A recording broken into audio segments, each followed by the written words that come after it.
Et allez-y écrire. Et arrivé chez vous à domicile, allez-y relire.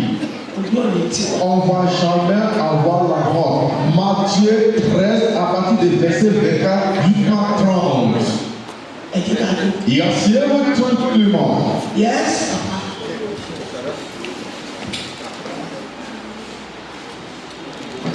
Matthieu 13, verset 24. Il leur proposa une autre parabole et il dit: le règne des cieux est semblable à un homme qui a semé une bonne semence dans son champ. 25.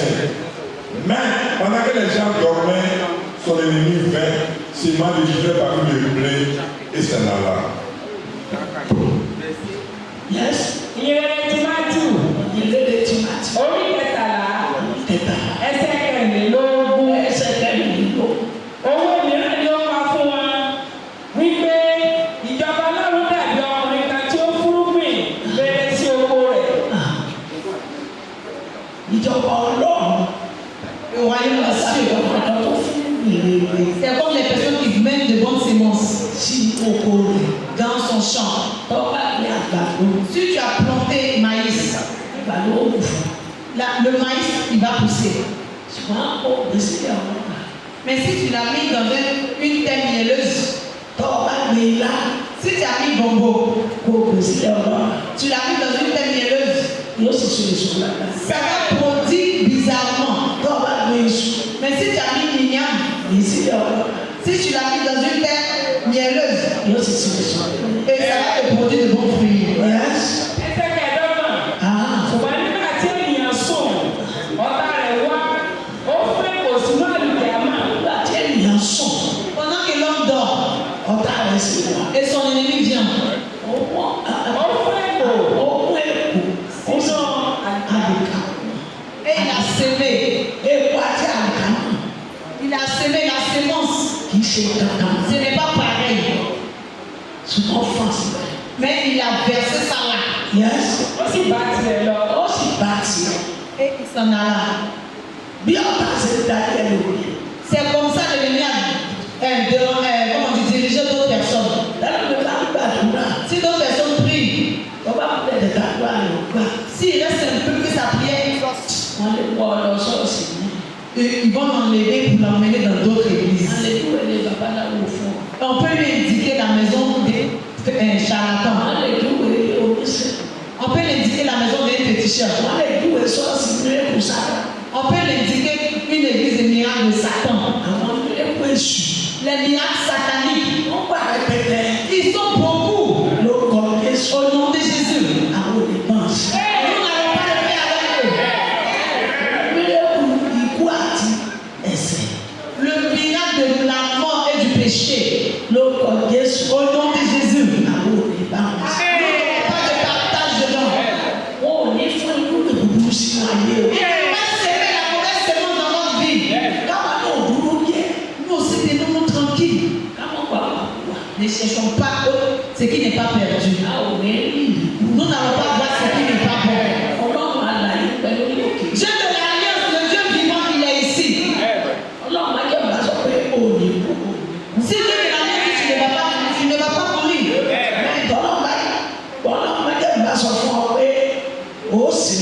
Si Dieu de l'alliance dit que je vais réussir et que tu as la foi, tu vas réussir. Mais autre chose, quelque chose d'autre, ne doit pas marcher, travailler à part la foi. Ça ne peut pas travailler avec la foi.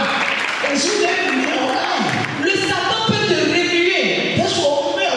Il va te remuer pas pour que tu puisses régner Dieu. Mais tu dis, toi dis, Dieu dit, je ne vais pas mourir. Je dis sur le rocher du Christ. Et je sais que c'est ainsi. Et ça sera ici. Si je suis le rocher du Christ, n'importe quoi ne sera pas possible. Sans la foi. Si tu as la foi, toute chose est faisable. Ça sera possible.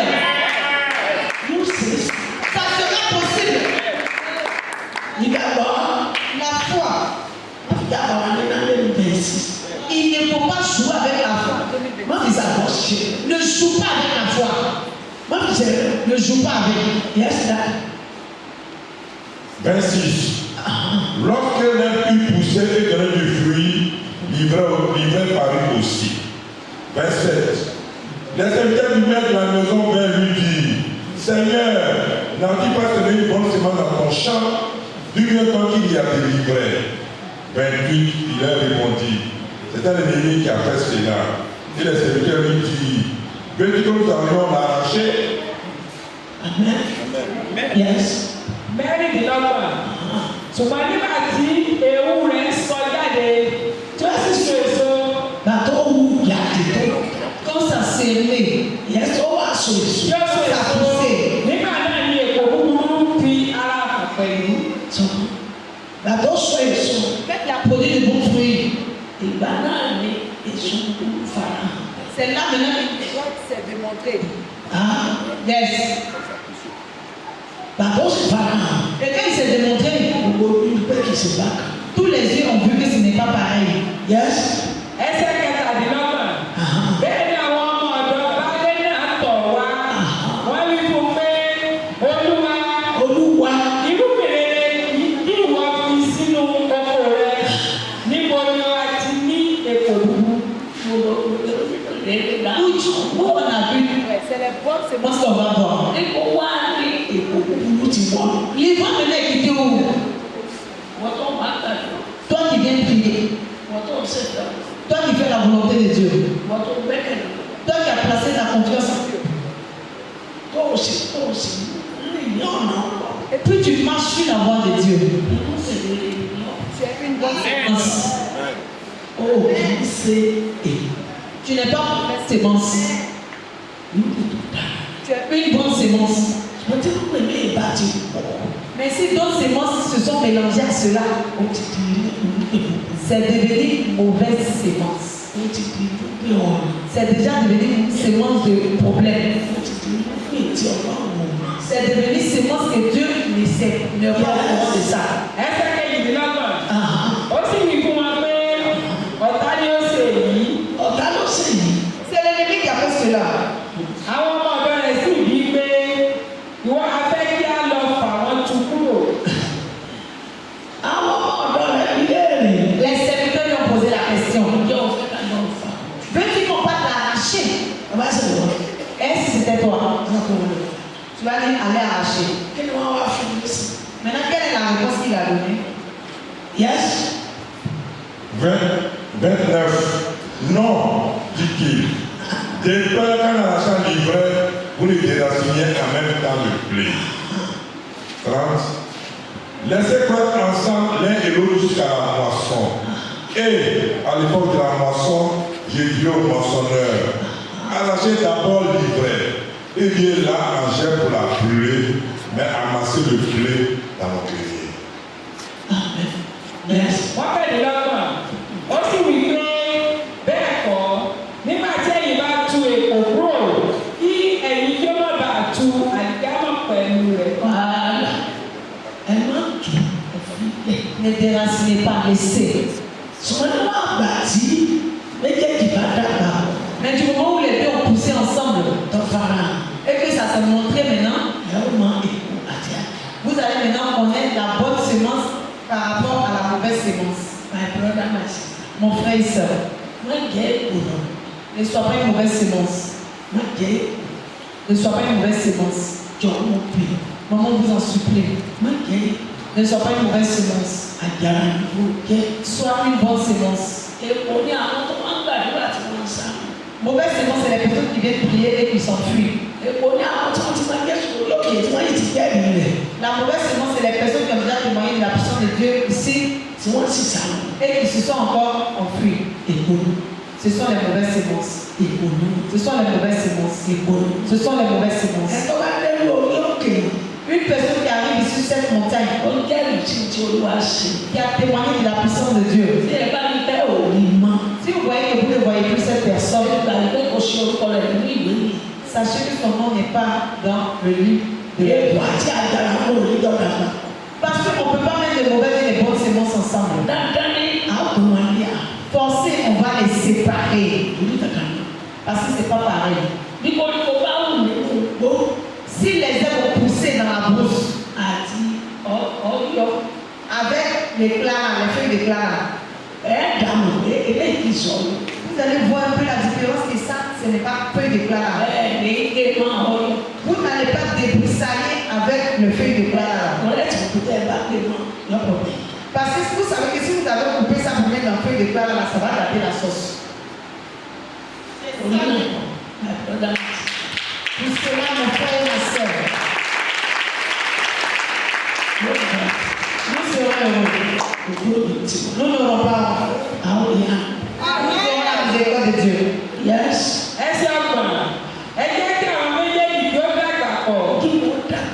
Laissez-les pousser ensemble. Jusqu'à la moisson.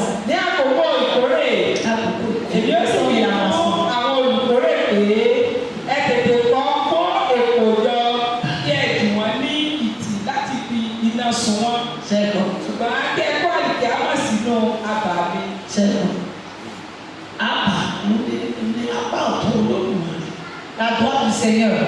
Il va me dire que cette mauvaise semence entassée ça ensemble. Mettez-les ensemble. Mettez-les ensemble.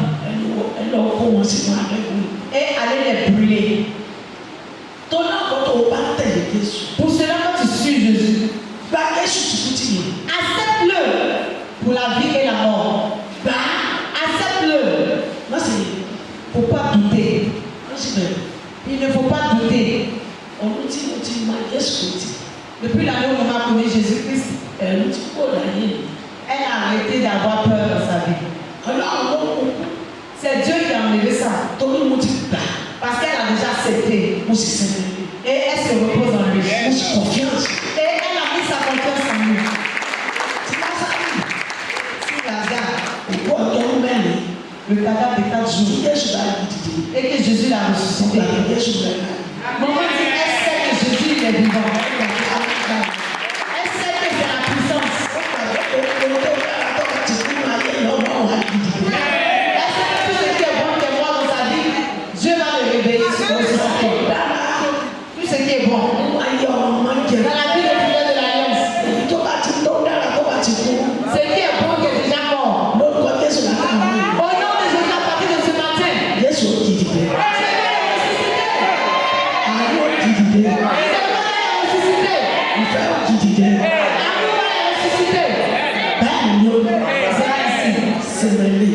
Repose-toi en lui.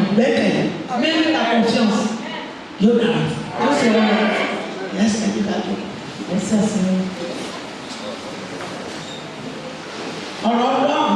La parole de Dieu. Ça ne meurt pas. Ça ne meurt pas. C'est là jusqu'à jamais. C'est ainsi.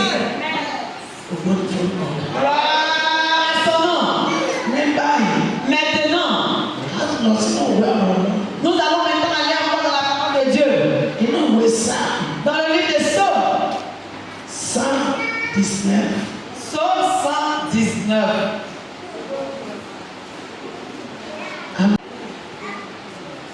Psaume 119. Psaume 119. Verset 126. Le verset 126.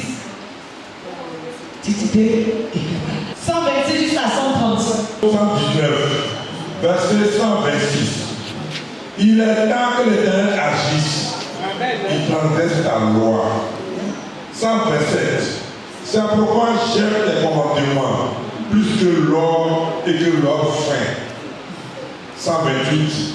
C'est pourquoi je trouve juste toutes tes ordonnances et toute voie de mensonge. 129. Tes préceptes sont admirables, aussi mon âme les observe. 130. La révélation des paroles est claire, elle donne l'intelligence au simple. Amen. Yes. 119. 119. Ẹsẹ̀ 126. Olúwa, ó dá àkókò fún ọ láti ṣiṣẹ́ nítorí tí wọ́n ti sọ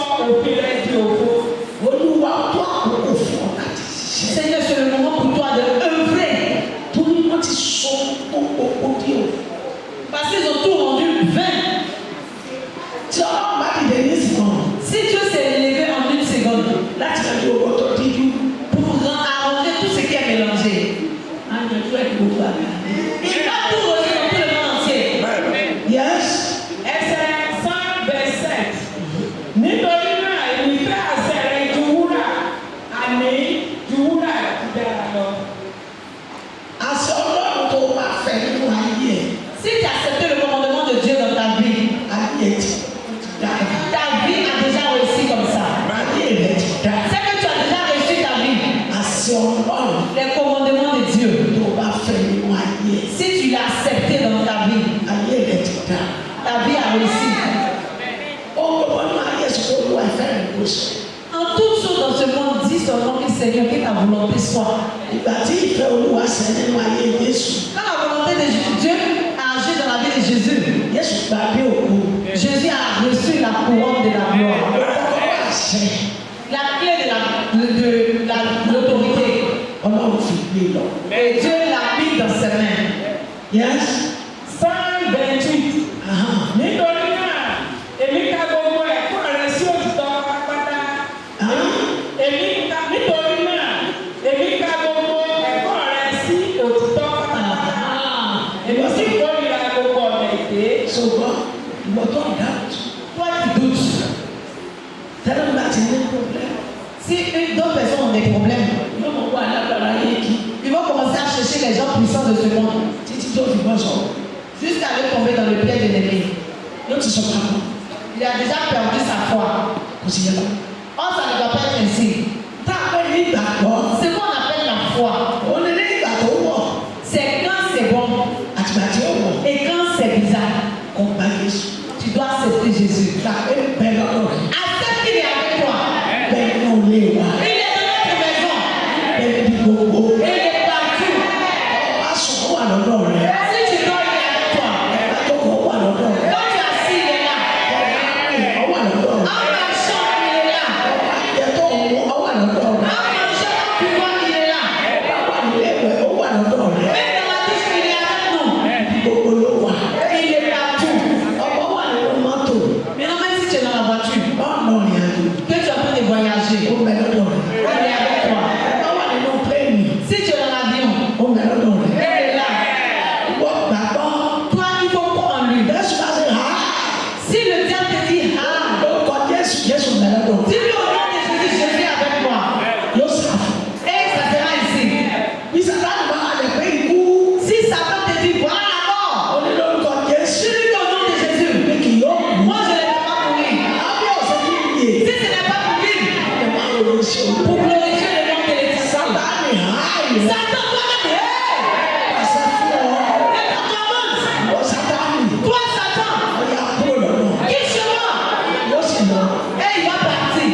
Yóò dára fún ọ. Nous serons heureux. Ẹni ká tó. Serons tranquillement. Yes.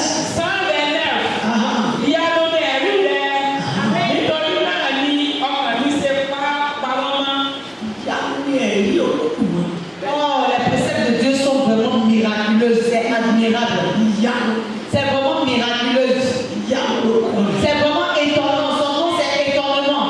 Ìyá ní agbára rẹ̀. Son nom, c'est étonnement. Sa puissance, c'est étonnement. Ìyá rẹ̀. Sa puissance, vraiment, c'est extraordinaire. Alágbára ni. C'est la puissance. Àánú rẹ̀. C'est la miséricorde. Dákẹ́jẹ́ Jésù C'est qu'on appelle Jésus. tó ní agbára. C'est vraiment quelque chose de très puissant. Ajá ẹ̀ka mi. Maman dit qu'elle va faire un témoignage tout à l'heure. Ẹ̀rí ẹ̀ ti pẹ́. Ce témoignage est là il y a bien longtemps. Ẹ̀rí ẹ̀ ti lé ní ọgbọ̀n. Ce témoignage vaut 30 ans. Mo lọ sí ọ̀dọ̀ dọ́kítọ̀ kan Elle dit qu'elle allait chez un médecin ní Kókódì. à Cocody. Dans Cocody là. Kì í ṣe Kókódì dáná. C'est pas Cocody Dallas. Hein. Kókódì gbọ́nà ìdúró wà lójú. Kókódì ó jẹ́. Bon, elle est au fait fond de Cocody. Dans Cocody là. Ọwọ́ afẹ́ kọ òkú fún. Et il veut donner ordonnance à maman. Wọ́n wá sọ fún un pé Et maman lui a dit que mi ò láì dé náà. je n'aime pas prendre les médicaments hein, Ogun ní àgbà. pour me faire une injection. Ní mo sọ bẹ́ẹ̀. C'est maman qui a dit ça. Ó sì kún àgbà. Et il lui a fait une injection. Ṣùgbọ́n wá gbọ́dọ̀ àwọn àgbà. Mais devant le Dieu vivant. Mo sọ pé olùdókòtò. Maman dit parce qu'elle est quittée chez le docteur là. Ó tó kàbí ìṣẹ̀lẹ̀ mẹ́wàá. Ça ne vaut pas 10 minutes. Mo ti bọ́ sínú ọ̀. Elle était déjà dans la voiture. Mo rí i pé ó tó bẹ̀rẹ̀ sí ṣẹlẹ̀. Ce qui s'est vraiment passé, Kò yé mi. elle dit qu'elle ne comprenait plus. Kò yé mi. Elle ne comprenait plus. Kò yé mi. Elle ne comprenait plus. Àṣẹ abẹ́rẹ́ yẹn Déjà, l'injection là, kò yẹ kó kún mi láì tí ì jẹ. il ne doit pas l'injecter sans qu'elle ne mange. Mais la façon dont maman a pensé, la colère de est-ce que c'est cette dame qui va m'apprendre mon travail? Mais maman dit qu'elle a go au 220 logements. Elle a go au 220 logements. Elle a dit au taximètre, tu peux m'emmener rapidement chez moi à la maison. Et il demande à maman c'est où, maman lui a indiqué. Il a envoyé maman à la maison. Et son mari était déjà sorti. Mais il y a un pasteur qui était là. Pasteur a dit ça. Devant le Dieu vivant, maman dit elle a dit à ce pasteur, quand il vivait, le docteur a fait une injection. Le pasteur n'aime pas avaler les comprimés. Donc il a dit de lui faire une injection. Mais la façon dont elle est là, elle ne se sent pas. Le pasteur s'est levé.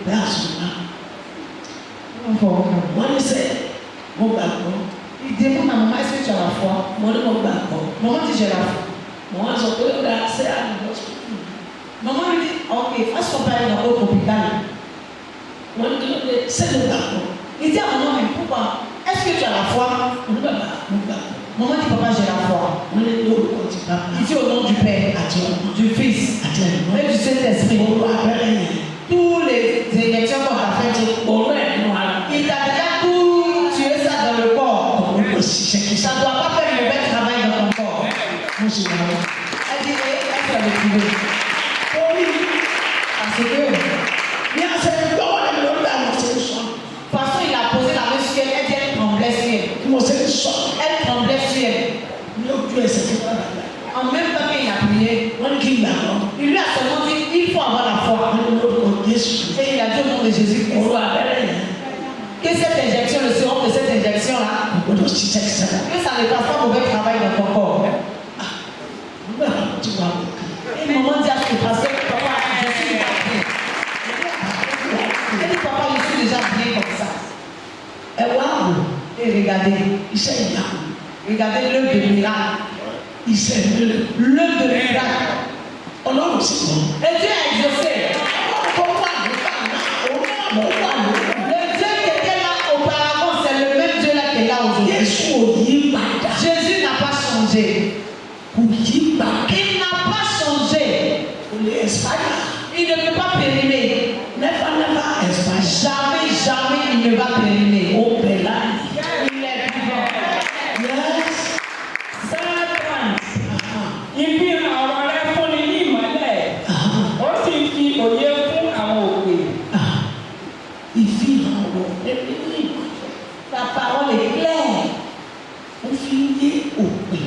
Et ça instruit l'ignorant. Maman dit à remercier Dieu parce que par la grâce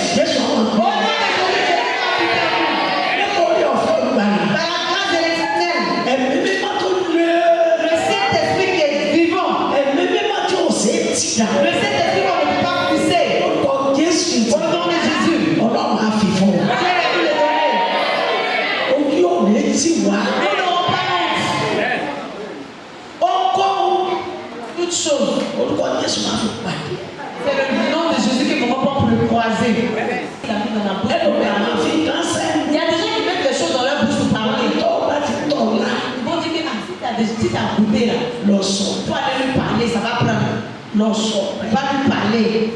C'est pas toujours ta vie. Ce n'est pas l'homme de Dieu, ce n'est pas prophétesse, ce n'est pas prophète. Et au nom de Jésus, ne faut pas me passer un mauvais message.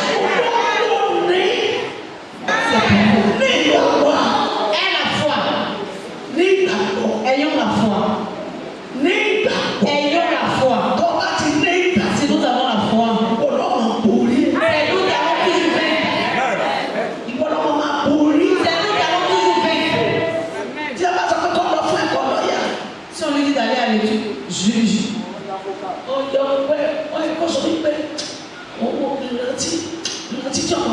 Il doit dire non, que quand je me souviens de ce qui s'est passé, Vraiment, je ne suis pas trop à l'aise. Non. Non, pour mon grand frère, non. Mon grand frère, il est parti, mais il est mort. Vraiment, ça ne m'encourage pas d'aller faire le même. On sort, oui, yes.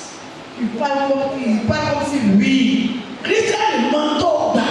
Toi, le chrétien, il faut savoir ce que tu as accepté. Il faut savoir que tu as accepté un Jésus original. Et il faut avoir la foi en lui. Place ta confiance en lui. Il n'a jamais dit que le chrétien n'aura pas de problème. Mais il dit que les problèmes ne vont pas nous submerger. C'est sa parole que nous devons suivre. Voilà pourquoi maman nous dit de ne pas venir comme ça. La parole de Dieu, si nous l'avons entendue, et ça reste au fond de nous. Et sa parole ne passera pas sans agir. Il dit sois heureux. Lui, il a déjà vécu le monde. Nous serons heureux. Et assurons notre vaincu le monde. Soyez heureux. Il a déjà vécu le monde. Maintenant que Jésus te dit que sois à l'aise, que lui il a déjà vécu le monde. Maintenant pour toi, là, maintenant c'est quoi? Toi, ton problème, là, c'est quoi? Satan, là où il peut faire folie pour arriver, il continue de faire sa folie. Quand il va finir de faire sa folie, là, il va plier son bagage. Il va te dire à toi-même que ici, là, c'est pas possible. Mais quand le diable commence, et puis toi aussi tu enlèves tes chaussures, tu ramasses tes chaussures. Et tu cours par ici. Ce que tu dois faire là, tu as oublié. Il faut un problème. Il faut prendre la parole de Dieu pour le commander. Au nom de Jésus-Christ. Tu dis au diable que dans tous les quatre coins du monde, partout ils ont appelé ma tête à mal. Papa, allez, il faut aller les combattre. L'alpha va les combattre. Omega va les combattre. Que ce soit sous les idoles, que ce soit sous les fétiches, que ce soit dans les confréries de combien, que ce soit dans la confrérie de sorcellerie. Ils sont où devant l'Éternel? Ils sont où devant l'Éternel? Oh, diamant est quelqu'un. Seigneur, je t'appelle. Tous ceux qui me dérangent, il faut les déranger. Moi, je n'ai pas force. Il faut te lever pour me secourir. Partout où moi je suis là. Seigneur, j'ai besoin de ta puissance. Ta même puissance qui est pas pour me fortifier. Dieu m'a arraché dans la main du diable et de ses disciples. Et il va entendre. Et il va s'arrêter. Et le diable va plier bagage. Il va dire, ah, Amina, on ne peut rien faire. On ne peut pas l'attraper. 60 mètres. Laisse ton ennemi courir. Il va courir pour arriver là où il va tomber dans le trou. Nous n'aurons pas honte. Nous serons heureux. Assurons tranquillement en joie. Il y a beaucoup de choses qui se passent. Mais ce n'est pas tout que l'homme de Dieu peut dire. Si c'est d'autres personnes, quelque chose qui va se passer, puis la personne n'a pas vu. Si c'est toi là, tu as commencé à crier ta folie. Toi, à cause du moment, tu t'es préparé pour venir ici là. Au nom de Jésus. Hey! Tu as eu des problèmes. Tu as eu des problèmes. Parce que maman sait qu'il est avec elle. Il est arrêté. Il est arrêté.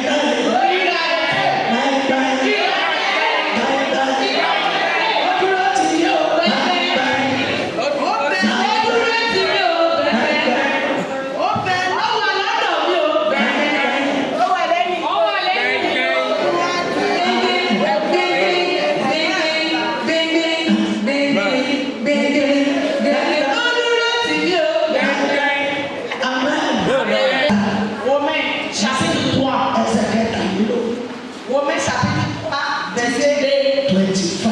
23 à 25. Romains 3, verset 23. Car tous ont péché et sont privés de la gloire de Dieu. 24. Et ils sont gratuitement justifiés par sa grâce, par le moyen de la rédemption qui est en Jésus-Christ. 25. C'est lui que Dieu a destiné par son sang à être, pour ceux qui croiraient, victime propriatoire, afin de montrer sa justice, parce qu'il avait laissé impuni les péchés commis auparavant au temps de sa patience, afin, dis-je, Sois béni. Amen. Yes. Rómù kẹta. Orí kẹta. Ẹsẹ̀ kẹtàlélógún. Yes. Gbogbo ènìyàn ni ó sá ti ṣẹ̀. Gbogbo èèyàn ti sẹ̀. Tí wọ́n sì ti kùnà ògo Ọlọ́run. Gbogbo èèyàn ti sẹ̀ wọ́n kùnà ògo Ọlọ́run. Nous avons tous péché et nous sommes privés de la gloire de Dieu. Le monde entier a péché. Wọ́n sì kùnà ògo Ọlọ́run. Et ils ont été privés de la gloire de l'Éternel. Ẹsẹ̀ kẹrìnlélógún.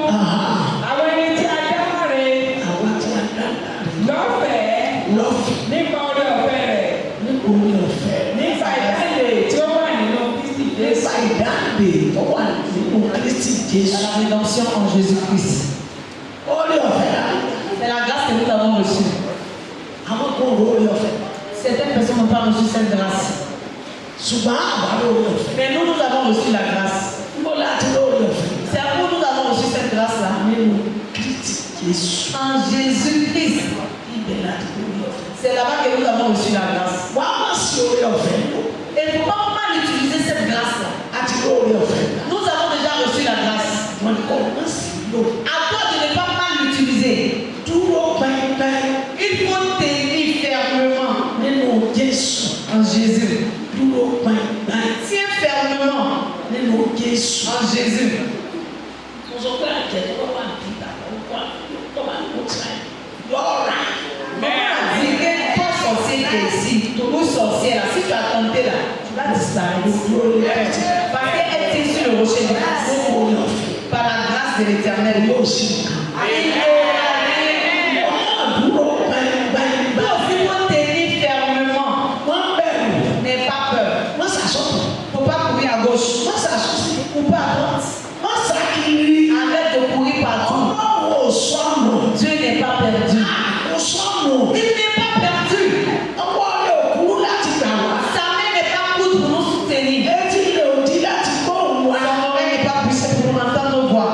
Yóò sàkiri sí. Mais partout là, c'est pourquoi. L'année 26. L'année 2026 là, Wọ́n sàrà. arrête de courir partout. Dúró Il pẹ́ẹ́pẹ́ẹ́. faut tenir fermement. Yes. Ẹsẹ̀ kẹẹ̀dọ́gbọ̀n. Ẹsẹ̀ kẹẹ̀dọ́gbọ̀n. Ẹni tí Ọlọ́run ti gbé kalẹ̀ láti jẹ́ ètùtù nípa ìgbàgbọ́ nínú ẹ̀jẹ̀ rẹ̀. Ẹni tí Ọlọ́run ti gbé kalẹ̀. La personne que Dieu a Láti gbé ètùtù nípa ìgbà. pour être sacrifié. Voilà. Ẹni tí ò di bàjẹ́ tí ò sì lè di bàjẹ́. Lui qui n'est pas gâté et qui ne sera pas gâté. Tí Ọlọ́run ti gbé kalẹ̀. Que Dieu a déjà établi Fún ètùtù ní ìgbàgbọ́. pour le sacrifice dans la foi. Kéké sòtò. Laisse que Jésus puisse te suffire. Kéké sòtò. Laisse Jésus te suffire. Kéké sògbà ọ̀. Jésus, laisse-le te secourir. Kéké sù. Ó garí àyà rẹ̀. Laisse Jésus être grand comme ça dans ton cœur. Má bẹ̀rù. N'aie pas peur. N'importe quoi. Nínú ohunkóhun. Tí má tó bá ń rìn nígbà mi. Si voiture est en train de trembler souvent, Orí ìyá rẹ̀ ò yá rẹ̀. tu commences à crier, ouh, la tête de ma maman, ta maman qui est dans ma tête, Ìyá rẹ̀ ò lè lọ. ta maman qui est dans tout, elle va te sauver. Kéké sòmọ̀. Laisse Jésus-Christ Àbúrò bá ti lè dé Jésus. Si tu as crié Jésus, Sàtánì lójó. Satan il a peur, Ikú lójó. la mort il a peur, Àìsàn lójó. la maladie il a peur, Àjẹ́ lójó. la sorcellerie ils ont Oṣù peur, lójó. les sirènes ils ont peur, Mèrè lójó. les charlatans, tu comment on dit là, Wọ́n ìgbọ́ orúkọ tó fi orúkọ. ils n'aiment pas entendre le nom qui dépasse le nom. Lọ́wọ́ bá ti fi orúkọ Jésù. Tu appelles le nom de Jésus. Jésù bẹ̀rẹ̀ ọ̀rọ̀ rẹ̀. Jésus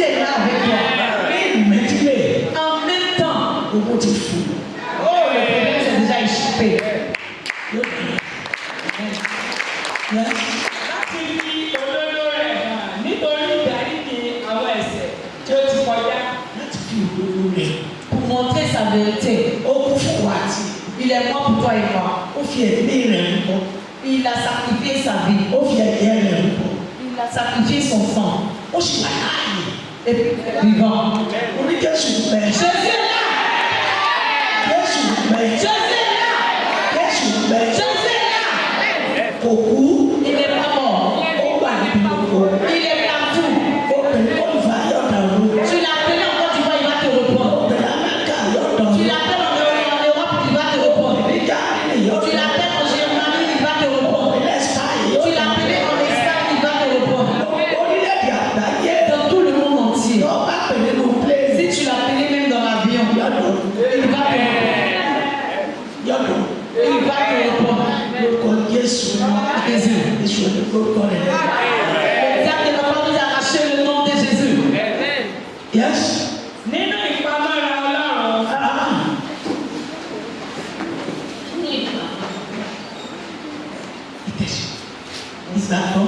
La foi. La foi veut tout. La foi est au-dessus de tout. Je remercie le Seigneur. Est-ce qu'il a donné un moment qu'il nous donne aussi?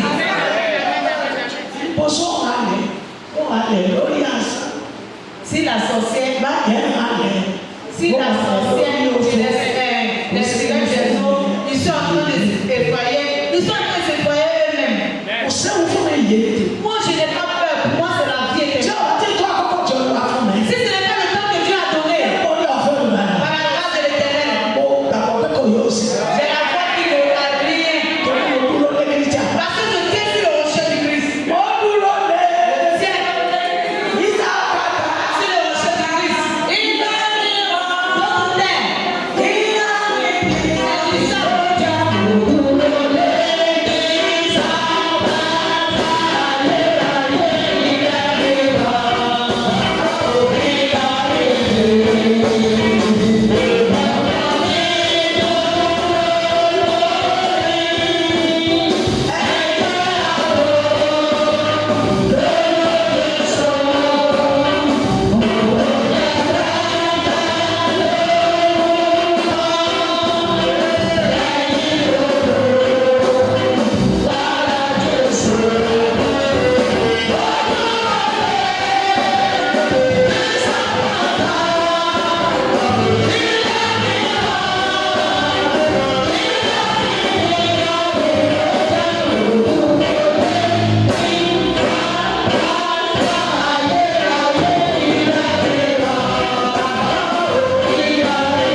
mangeons.